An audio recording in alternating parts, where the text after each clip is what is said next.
Ever wondered how to bring your data to life with stunning visualizations in Tableau? Let's dive in. The first step is connecting to your data source. Open Tableau desktop, and you'll see a menu offering multiple ways to connect. Tableau supports a ton of file types. Click on the To a File section. You can connect to common formats like Microsoft Excel spreadsheets, text files, and even PDFs.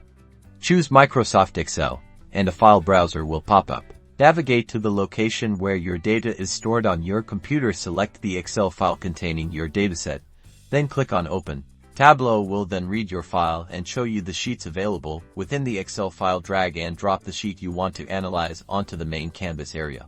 This will establish the connection, and the data will load into Tableau. Make sure that your data is in the correct format.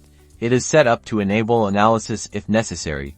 You can make changes to the data types of specific columns. Now your data is ready. You've successfully loaded your dataset into Tableau. From here on, you can build amazing visualizations with your data and unlock the full potential of your datasets. Now get creative, start visualizing your data and start analyzing. That's all for the basics of importing datasets into Tableau. Don't forget to like and subscribe for more Tableau tips and tutorials.